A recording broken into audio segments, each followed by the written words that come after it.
क्या हाल है साथियों, मैं विकास तोमर आपके अपने trustworthy channel study for civil services पे आज आपके समक्ष लेके आ गए हैं करंट अफेयर 20 जून का हिंदी इंग्लिश दोनों भाषाओं में यूपीएससी और अदर स्टेट पीसी एग्जामिनेशन के लिए काफ़ी ज़्यादा इंपॉर्टेंट है। आप लोग को बता दें यूपीएससी और ईपीएफओ का हमारा जो है कंप्लीट पेड ग्रुप और सिर्फ टेस्ट सीरीज का पेड ग्रुप चालू है। आप लोग कॉल करके जान सकते हैं, ज़्यादा इन्फॉर्मेशन ले सकते हैं 85648805309696060689। हमारा देखिए टेलीग्राम चैनल भी है, ओनली करंट अफेयर, बिना इसको आप स्पेस दिए लिख सकते हैं। ओनली यूपीएससी का भी चैनल है हमारा, आप ओनली यूपीएससी लिख के जो है लिखेंगे टेलीग्राम पे तो मिल जाएगा आपको। इंस्टाग्राम का चैनल भी है और main channel study for civil services तो है ही है। आज के हमारे जो टॉपिक जो प्रीलिम्स और मेंस में आ सकते हैं, देखिए पहले तो मिल्खा सिंह जी के लिए एक श्रद्धांजलि है, उनसे रिलेटेड जो है हमारा पहला टॉपिक। अगला है कि गवर्नमेंट ने केबल टीवी से रिलेटेड जो है नेटवर्क के केबल टीवी नेटवर्क जो होता है, डिश विश ये सब जो लगे होते हैं, इनके रूल्स में कुछ चेंज किए हैं, टेलीविज़न संबंधित है। जैसे डिजिटल में भी चेंज किए थे ना, ओवर द टॉप और ये सब नेटफ्लिक्स के ऊपर जो चेंज किए गए हैं, अब यहाँ पे कोशिश की जा रही है कि केबल टीवी को भी जो है इस वाले डिजिटल वाले के समान रूप में लाया जाए। ठीक, न्यूट्रिनो की बात करी जाएगी। और उसके बाद चौथा है कि वर्ल्ड कम्पिटिटिवनेस इंडेक्स जो है, प्रतिस्पर्धात्मकता जो है सूचकांक है 2020 वाला, इसके बारे में जानेंगे। और अगला है कि इनलैंड वेसल 2021, ठीक, ये एक नया बिल लाया गया, पुराना एक बिल था उसको हटा दिया गया, रिपील कर दिया गया, अच्छा है, आउट ऑफ ट्यून हो गया था। 20 जून को जो है इंपॉर्टेंट डे जो होते हैं, एक तो रिफ्यूजी शरणार्थी दिवस होता है, दूसरा है कि वर्ल्ड फादर्स डे होता है। ये हर जो है जून के तीसरे संडे को होता है। ठीक, जून में जो भी तीसरा संडे होगा उसको वर्ल्ड फादर्स डे होता है। देखिए आज जो है मिल्खा जी के बारे में काफ़ी हम लोग चर्चा करेंगे। देखिए मिल्खा जी का निधन हो गया कोविड की वजह से। ठीक, 91 वर्ष के थे ये, 1929 से लेके जून 2021 तक सिख फैमिली में पैदा हुए थे। और गोविंदपुरा इस समय जो मुजफ्फरपुर डिस्ट्रिक्ट है वहाँ पैदा हुए थे ये, पाकिस्तान में जो इस समय है, पहले तो इंडिया ही था सब कुछ। 15 भाई बहन थे और जो कि इसमें से कई सारे 8 तो जो है पार्टीशन के पहले जो है इनकी डेथ हो गई थी और ये अनाथ भी हो गए थे पार्टीशन के टाइम पे। कई मुस्लिम मॉब्स ने इनको, जो वहाँ की जो बात लिखी हुई थी इंडियन एक्सप्रेस में, वैसा बताया जा रहा है इसमें, किल्ड बाई मुस्लिम मॉब्स। ठीक है, तो इन्होंने सब कुछ देखा भी था। और he is the only athlete to win gold, ये एक अकेले एक ऐसे एथलीट थे, इनकी क्यों इतनी सराहना होती, क्यों? एक तो इतने पहले यार, ठीक, दूसरा इंडिया जो है ज़्यादातर टेक्निकल गेम्स में आ गए।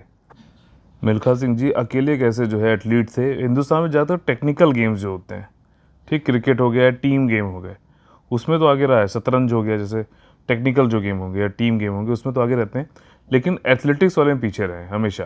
ठीक, तो ये अकेले एक ऐसे व्यक्ति थे जिन्होंने एशियन गेम्स और कॉमनवेल्थ गेम्स में 400 मीटर वाली रेस में जो है गोल्ड मेडल जीता था। तो इसलिए इनकी काफ़ी ज़्यादा जो है हम लोग इनको मानते हैं। उनकी वो पिक्चर भी बनी थी 1958 में, 1962 में एशियान के गेम्स में इन्होंने गोल्ड मेडल जीता था। ठीक, अगला ये है कि इसमें 1956 समर ओलंपिक्स में जो मेलबर्न में हुआ था, 1960 समर ओलंपिक्स जो रोम में हुआ था, 1964 समर ओलंपिक्स जो टोक्यो में हुआ था, वो उन सब में भी इन्होंने पार्टिसिपेट किया था। अच्छा, समर ओलंपिक्स अब अगला कब से है और विंटर ओलंपिक्स कब है, आप लोग क्वेश्चन का जवाब दीजिए। इन्होंने इनकी जो बहुचर्चित, जिसके लिए इनको याद किया जाता है, वाली रेस थी 1960 के ओलंपिक गेम्स में, जिसमें 400 मीटर वाली रेस में ये 4th आए थे। ठीक, उसमें जो है फर्स्ट तो देखिए अमेरिका के ओटिस डेविस आए थे और 100 ऑफ सेकेंड, मतलब सेकेंड का भी जो है सवा हिस्सा में देखा गया था। तो जर्मन के कार्ल कॉफमैन जो थे ये सेकेंड हो गए थे, ओटिस डेविस फर्स्ट हो गए थे। और इसमें 4th प्लेस आई थी, ये ओलंपिक का गेम था, मिल्खा सिंह जी 4th आए थे, 45.73 जो है सेकेंड्स इन्होंने लगाए थे, जो कि नेशनल रिकॉर्ड भी था और 40 साल का रिकॉर्ड तोड़ा था। इनको नवाजा गया था जो नागरिक अवार्ड है पद्मश्री से, जो कि इंडिया के 4th हाईएस्ट है। सबसे ऊपर कौन होता है? भारत रत्न, फिर होता है आपका पद्म विभूषण होता है, ठीक, फिर पद्म भूषण होता है और फिर आखिरी में पद्मश्री होता है। ठीक, तो ये चौथा अवार्ड इनको, जो 4th हाईएस्ट सिविलियन अवार्ड है, वो दिया गया था 1958 में। इसके बाद 2001 में अर्जुन अवार्ड दिया गया, ठीक, जिसको इन्होंने मना कर दिया। उन्होंने कहा कि देखिए ऐसा है, ये अर्जुन अवार्ड जो दिया जाता है खिलाड़ियों को दिया जाता है, ये यंग स्पोर्ट्स पीपल के लिए, ना कि उनके जैसे। तो काफ़ी अच्छी बात है। इनकी ऑटोबायोग्राफी जो जीवनी थी, उसको अगर देखा, आत्मकथा जो थी, वो है रेस ऑफ माई लाइफ, ठीक, जो कि इनकी बेटी ने मिलके, जो सोनिया सनवालका नाम था, पब्लिश की थी 2013 में। 2017 में इनकी जो है मैडम टुसाड जो लंदन वाला है उसने इनकी वैक्स की जो है स्कल्पचर भी बनाई थी, मूर्ति बनाई थी। ठीक, न्यू दिल्ली में ये लाके अब रख दी गई है। देखिए हमारा जो अगला टॉपिक है वो ये है कि गवर्नमेंट ने अभी क्या हुआ है कि टेलीविज़न के जो नेटवर्क के जो रूल्स हैं उनमें संशोधन कर दिया गया है, और जो अभी डिजिटल रूल्स लाए गए थे फरवरी में उसके समान रूप बनाने की कोशिश की जा रही है। तो अब यहाँ पे क्या है, टेलीविज़न फिलहाल क्या होता है कि सेल्फ रेगुलेटेड होता है, यानी कि स्वनियमित होता है। लोग खुद से इसमें जो है क्या ब्रॉडकास्ट करना है, कैसे क्या चीज़ें नहीं करनी है, ये सब कुछ सेल्फ रेगुलेट होती है। तो इसमें 3 निकाय हो गए, एक तो सेल्फ रेगुलेट करेगा ब्रॉडकास्टर्स, और दूसरा जो है जो भी ब्रॉडकास्टिंग वाले जो आपके निकाय हैं, सेल्फ रेगुलेटिंग बॉडी हैं, उनका भी इसमें देखा जाएगा। और उसके ऊपर सबके ऊपर होगा एक अंतर सरकारी कमिटी समिति बनाई जाएगी, जो कि अगर इन दोनों से मतलब ब्रॉडकास्टर खुद नहीं संभाल पा रहा है या फिर जो ब्रॉडकास्टर के सेल्फ जो रेगुलेशन वाले जो निकाय हैं, बॉडीज़ हैं, अगर वो खुद नहीं कर पा रहे हैं, ठीक, तो वहाँ से भी लोग संतुष्ट नहीं हैं, तो फिर वो अंतर सरकारी जो समिति बनाई जाएगी आपकी केंद्र के लेवल पे, फिर वहाँ पे इस तरीके से अपील जा सकती है। तो कुल मिला के यहाँ पर क्या किया गया है, 3 चरण में 3 फेजेस में यहाँ पे जो है आपका ग्रीवांसेस, जो भी किसी को तकलीफ है, कोई कंप्लेंट है, कुछ है, तो उसको यहाँ पे जो है लोग 15 दिन की अवधि आपको मिलेगी। आप कोई भी बंदा जो है जो भी टीवी पे देखता है उसको शिकायत है तो वो जाके जो है शिकायत कर सकता है आपकी। पहले तो सेल्फ रेगुलेटर जो ब्रॉडकास्टर उसके पास डायरेक्टली 15 दिन के बाद अगर उसका फिर भी उसको जवाब नहीं अच्छा लगता है तो वो अपील कर सकेगा। सेल्फ रेगुलेटर जो होते हैं ब्रॉडकास्टिंग वाले बॉडीज जो होंगी उनके पास जा सकता है, उसके पास 60 दिन का है। उसके बाद भी मान लीजिए उसको जो भी ग्रीवांसेस हैं उसका जो है उसको सही जवाब नहीं लगा तो वो फिर से आके अपील कर सकता है केंद्र में जाके, अंतर सरकारी जो अंतर डिपार्टमेंटल जो कमेटी बनेगी उसके पास। ठीक, तो इस तरीके से ग्रीवांस रिड्रेसल को जो है किस तरीके से जो है उसका निवारण किया जाएगा उसका यहाँ पे पूरी एक प्रक्रिया दी गई है। ठीक, 26 मई को जो है यहाँ पे दिया गया। उन्होंने कहा था कि हमने संशोधन कर दिए हैं, नए रूल्स जो है केबल टेलीविज़न नेटवर्क वाले में 1994 में जो आए थे उसमें कुछ संशोधन दिए गए हैं। और इसमें ये बात कही गई है कि जो भी लीगल रिकॉग्निशन है, जो भी ऐसे सेल्फ रेगुलेटरी बॉडीज़ हैं, अब उनको लीगल रिकॉग्निशन दे दी गई। मतलब कि अभी तक उनको किसी कानून के दायरे में नहीं लाया जाता था, अब लाए गए हैं, तो अब वो जो है कानून के दायरे में भी रहेंगे, कानून के हिसाब से भी काम करेंगे जो ये वाला। और इसको कहा गया था कि 26 मई को कि 15 दिन में जितने भी OTT प्लेयर हैं, टीवी वाले हैं, वो सब लोग इसको कंप्लायंस करें। ठीक, तो अब यहाँ पे जो है वही सारी ग्रीवांस रिड्रेसल वाली जो मैंने आपको पहले बात बताई वो यहाँ पे बात करी गई। सेल्फ रेगुलेटरी बॉडीज़ जो टीवी का कंटेंट होता है जो कि रजिस्टर्ड हैं गवर्नमेंट के पास, जो भी गवर्नमेंट के पास में पंजीकृत हैं, ठीक है ना, कुछ ऐसी सेल्फ रेगुलेटरी बॉडीज़ होंगी टेलीविज़न से संबंधित, उनको जो है ये सारे जो बॉडीज़ हैं ये इस रूल्स जो नए लॉ हैं उसके अंतर्गत आ जाएंगे। देखिए ओवरव्यू अगर देख लें आप तो cable television network amendment rules 2021 की बात हो रही है। यहाँ पर 3 लेवल का जो है रिड्रेसल यानी कि शिकायत का निवारण तंत्र प्रदान करता है। सेल्फ रेगुलेशन ब्रॉडकास्टर का, सेल्फ रेगुलेशन जो सेल्फ रेगुलेटिंग बॉडीज़ हैं जो कि कौन सी, जो कि पंजीकृत हैं, ठीक है, सरकार के साथ में, और उसके भी ऊपर कौन सा होगा, इंटर डिपार्टमेंटल जो है आपका कमेटी जो कि यूनियन गवर्नमेंट की होगी। तो उस तरीके से, और इन सबको जो कमेटी है जिसकी बात अभी करिए इंटर डिपार्टमेंटल, इसको हेड कौन करेगा, जो भी मंत्रालय है इंफॉर्मेशन और ब्रॉडकास्टिंग वाला, उसमें जो आपके एडिशनल सेक्रेटरी होंगे वो इसको हेड करेंगे। ठीक, और इसमें जो कमेटी में कई सारे मेंबर्स होंगे अलग अलग मंत्रालयों से। जो प्रोसीजर है वो मैंने आपको बता दिया, 15 दिन लगेगा पहले सीधे, फिर 60 दिन, फिर उसके बाद भी अगर आपको नहीं लग रहा तो आप कमेटी के पास जा सकते हैं, 15 दिन में वो भी जो है आपका निर्णय लेगा। सिग्निफिकेंस यहाँ पे यही है, देखिए जो टेलीविज़न है वो self regulatory mechanism OTT player और इन सब के ऊपर जैसे डिजिटल मीडिया वाला भी फरवरी में जो लाया गया था उसके समान रूप बनाने की कोशिश की गई है। केबल टेलीविज़न नेटवर्क जो है 1995 वाला, ये जो है आपका रेगुलेट करता है क्या कंटेंट दिखाया जा रहा है या फिर क्या जो है कंटेंट संचालित किया जा रहा है केबल नेटवर्क्स पर। ठीक, और ये एक्ट रेगुलेट करता है, विनियमित करता है कि जो भी केबल टेलीविज़न की स्ट्रीमिंग हो रही है, कोई भी जगह मतलब आके जो है केबल टेलीविज़न टीवी नेटवर्क खोल दे रहा है तो उस पर भी रोक लगाई जा सके। और इसमें पीनल प्रोविजंस भी हैं, इसमें जो है दंड के भी प्रावधान दिए गए हैं, जैसे कि 1000 रुपये का फ़ाइन या फिर 2 साल की सज़ा। अब 2 साल तो चलो ठीक है, 1000 रुपये का फ़ाइन बहुत कम है। ठीक, 1000 रुपये की सज़ा तो 2000 का नोट आता है। इसके बाद अगर मान लीजिए ये पहले ऑफेंस में, अगर फिर वही व्यक्ति दोबारा ऑफेंस करता है तो उसको 5 साल की सज़ा और 5000 रुपये का जो है जुर्माना भी लगाया जा सकता है। ठीक, फिर हमारा अगला टॉपिक जो है साइंस से होने वाला है न्यूट्रिनोज। देखिए अब ये न्यूट्रिनोज वाला टॉपिक जो है थोड़ा सा नॉन साइंस वाले बैकग्राउंड के लिए टफ हो सकता है, तो इसमें वही चीज़ें हम लोग जानेंगे जो कि यूपीएससी के पूछे आने की संभावना है और जितना ज़रूरत है एग्जाम पॉइंट ऑफ व्यू से। इसमें हमें पीएचडी नहीं करना है। देखिए अभी कुछ साइंटिस्ट जो भारतीय साइंटिस्ट हैं उन्होंने ये बताया है जो स्पेस टाइम का जो हमारे अंतरिक्ष और समय का जो ज्योमेट्री है उसकी वजह से क्या होता है कि न्यूट्रिनो ऑसिलेट कर सकता है, यानी कि दोलन कर सकता है, यानी कि घूम सकता है। ऑसिलेट ऐसे होता है ना, जैसे पेंडुलम होती है आपकी, तो वो जो है ऑसिलेट करती है, ठीक है। तो ये वाली चीज़ आपका क्या है, क्यों हो सकती है, स्पेस टाइम की ज्योमेट्री की वजह से। अगर वो पूछ ले कि भैया न्यूट्रिनो ऑसिलेट कर सकता है कि नहीं कर सकता, रिसेंटली हमारे भारतीय साइंटिस्टों ने फाइंड किया यस कर सकता है। क्यों कर सकता है, तो because of the geometry of space and time. This kind of questions can be asked from the UPSC. तो इस तरीके के पढ़ते समय जैसे मैंने आपको बताया कि हमेशा always trying to think about how and what kind of questions can be raised. तो आप वैसे करेंगे तो आपको सरप्राइज नहीं होंगे एग्जाम में। अब यहाँ पे कौन कौन लोग थे, आपके प्रोफेसर अमिताभ लहिरी, ये आपके SN. Bose national centre for basic sciences के जो है ऑटोनोमस इंस्टीट्यूट है दोस्त का, यानी कि department of science and technology government of India. इन्होंने अपने एक स्टूडेंट, देखिए कि स्टूडेंट की कितनी बड़ी वो जो है रोल होता है, आप जो है it's a two way process, ठीक है। तो इसमें सुभाषीष चक्रवर्ती जो है इन दोनों ने मिलकर एक पेपर निकाला और यूरोपियन में ये फिजिकल जर्नल में जाके छपा। इन्होंने यहाँ पे बताया कि जो स्पेस की ज्योमेट्री होती है, स्पेस टाइम की ज्योमेट्री, उसकी वजह से न्यूट्रिनो ऑसिलेट यानी कि दोलन कर सकते हैं थ्रू क्वांटम इफेक्ट। अगर न्यूट्रिनो मासलेस हो तो मतलब मासलेस होगा तो ऑसिलेशन होगा, और ऑसिलेशन क्यों होगा, स्पेस टाइम की ज्योमेट्री की वजह से, ठीक। तो ये सब चीज़ें इंटरलिंक हैं, ये चीज़ यहाँ पे बताने की कोशिश की। और मैंने कि आप जैसे आप लोगों को पहले बताया, ये सब स्पेस टेक्नोलॉजी इन सब का हम क्यों खोज करते हैं, ज़्यादातर सबका जो है मोस्टली जो इसमें कारण होता है वो क्या जानने का है कि किस तरीके से ब्रह्मांड का जो है उद्गम हुआ है, यानी कि ओरिजिन ऑफ यूनिवर्स। समझ में आई बात। तो ये न्यूट्रिनो, अगर आप वैसे देखो तो किसी अणु में यानी फिर एटम में प्रोटॉन होता है, न्यूट्रॉन होता है, ठीक, ये तो न्यूक्लियस में हो गए, और इलेक्ट्रॉन होता है जो कि आउटर शेल्स में रहता है, ठीक। लेकिन न्यूट्रिनो जो है ये इन सब से पार्टिकल एटम का पार्ट नहीं होता है, ये अलग ही एक चीज़ है। इसका बहुत ही कम मास होता है, चार्ज इस पर कोई होता नहीं, स्पिन भी आधा घूमता है ये, ठीक।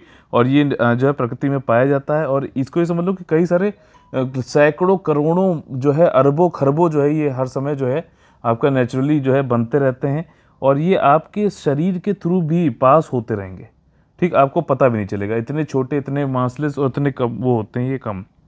और ये जो है आपका बहुत ही प्रचुर मात्रा में कॉपियसली जो है प्रोड्यूस होते हैं न्यूक्लियर रिएक्शन में, जैसे कहाँ पे होते हैं, सन में, स्टार में और बाकी जगहों पर, ठीक। ये ऑसिलेट भी होते हैं, न्यूट्रिनो डिफरेंट टाइप के होते हैं। इससे ये पता चल रहा है अगर ये ऑसिलेट हो रहे हैं तो इससे हमें ये पता चल रहा है कि जो है न्यूट्रिनो डिफरेंट टाइप के होते हैं और ये चेंज हो सकते हैं एक से दूसरे के उसमें, ठीक। ये कई सारे एक्सपेरिमेंट से पता भी चला है। Proving of oscillation of neutrino and their relation with mass are crucial, मतलब मास कम है तो ऑसिलेट करेगा। ऑसिलेट क्यों कर रहा है, क्योंकि स्पेस और टाइम की ज्योमेट्री जो है बदलती रहती है इसलिए, ठीक है। इससे हमें ओरिजिन ऑफ यूनिवर्स का पता चलेगा। अब ये जनरली बिलीव किया जाता है कि न्यूट्रिनो ऑसिलेशंस तभी हो सकता है जब न्यूट्रिनो का बहुत ही कम मास हो। अब कुछ तो चीज़ें इसमें क्लियर हो गई होंगी ना, जो मैंने इंटर रिलेट करके आप लोग को बताई है। अगला जो हमारा टॉपिक है वो है कि विश्व प्रतिस्पर्धात्मकता जो है सूचकांक 2021। अब ये देखिए कौन करता है, ये समझने वाली बात है, इंस्टीट्यूट फॉर मैनेजमेंट डेवलपमेंट, ठीक। और ये एनुअली आती है, ठीक। और क्या आता है, वर्ल्ड कॉम्पिटिटिवनेस इंडेक्स, ठीक। अब इसमें देखिए ये पहली बार निकाली गई थी 1989 में, और जो है इसमें अभी ये चीज़ दिखाई गई, इस चीज़ को जांचा गया कि किस तरीके से कोविड-19 का दुनिया की अर्थव्यवस्थाओं पर, अलग अलग कंट्रीज़ पर क्या असर पड़ा है दुनिया की, ठीक। इसमें जो है 64 इकोनॉमीज जो है दुनिया की, उनको जो है यहाँ पे देखता है IMD, उनकी जो है प्रतिस्पर्धात्मकता जो भी है उसको देखता है, जांचता है, परखता है कि किस तरीके से लोग, जो कंट्री हैं वो किस हिसाब से अपने लोगों की जो है संपन्नता को बढ़ा रहे हैं, ठीक।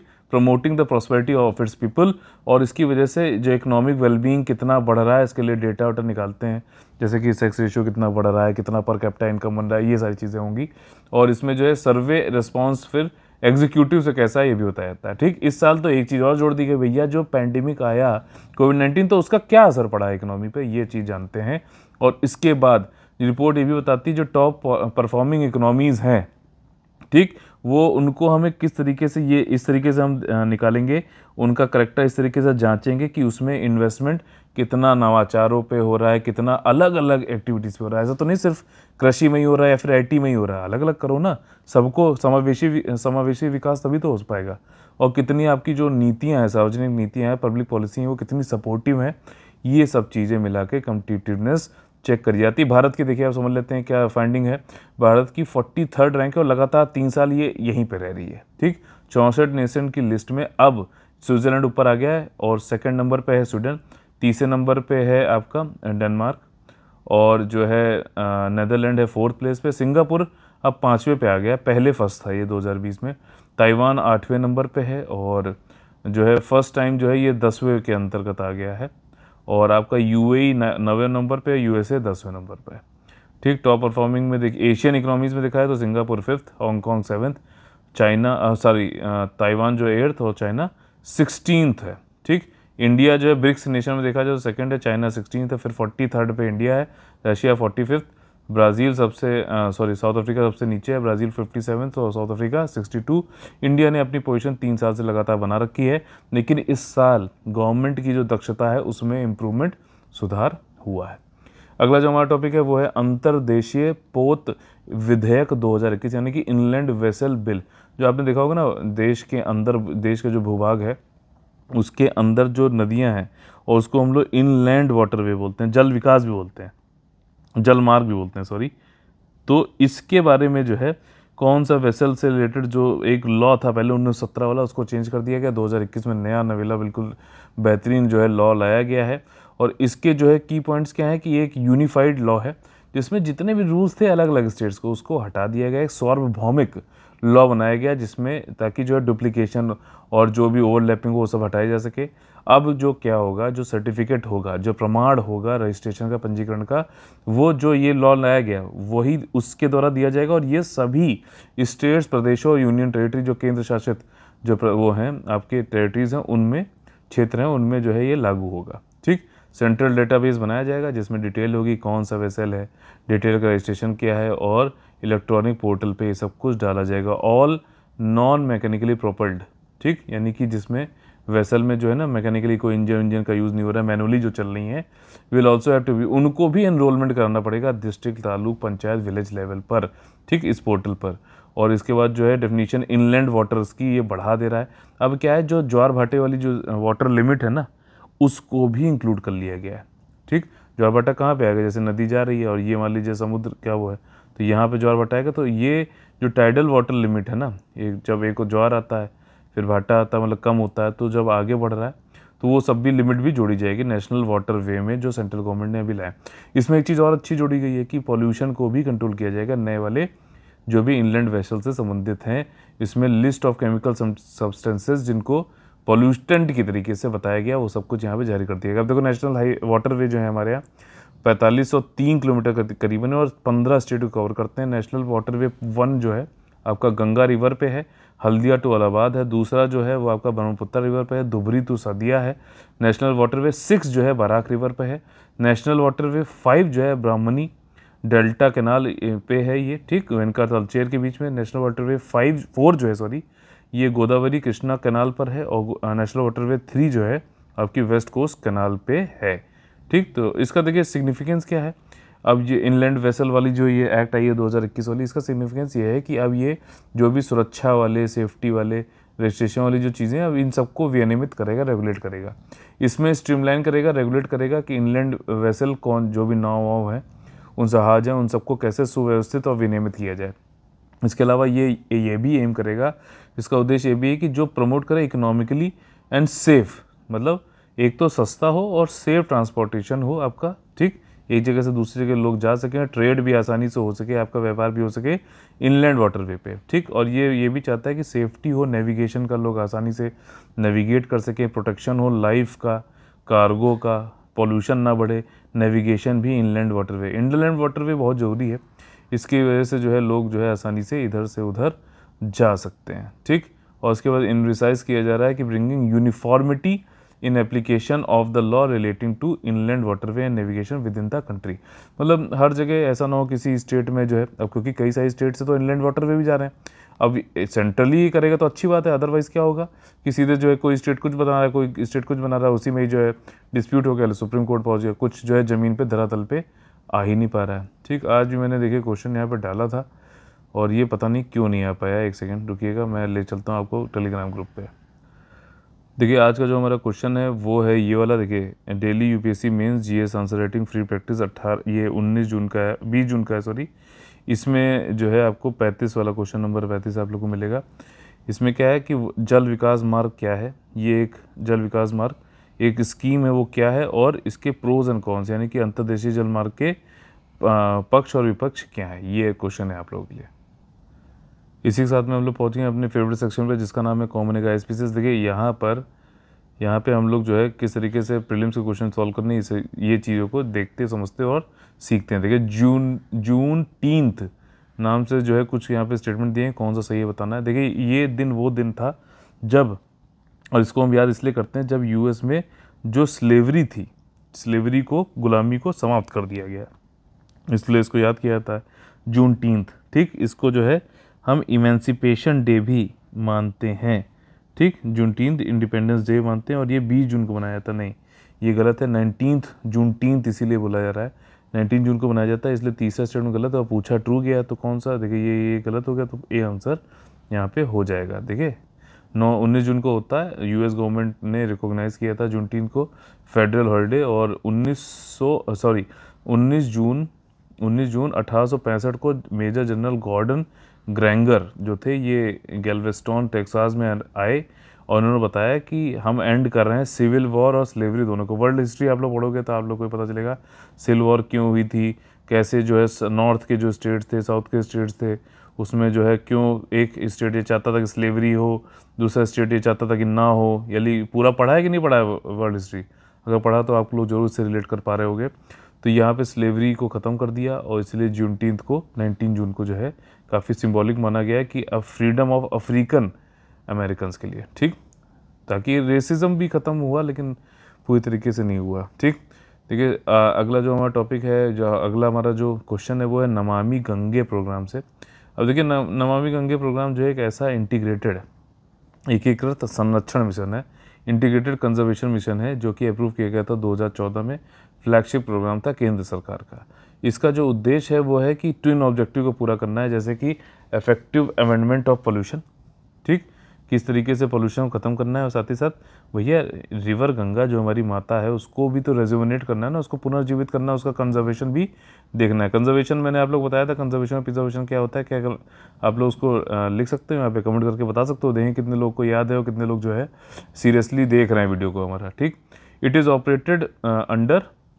Operated under department of water resource development of Ganga rejuvenation, ministry of जल शक्ति। देखिए यहाँ पे सभी स्टेटमेंट सही हैं सारे के सारे। अभी क्या हुआ है कि एक एग्रीमेंट साइन हुआ कि डेवलप किया जाएगा 35 MLD यानी कि मेगा लीटर पर डे को सीवेज ट्रीटमेंट प्लांट, जो मतलब सीवेज होता है, गंदा पानी होता है, उसको जो है आपका ट्रीटमेंट करना है, सुरक्षित बनाना है आपका। कहाँ पे, महीस्थल पे, जो कि सिचुएटेड है कहाँ पर सिचुएटेड है, रिवर गंगा पे।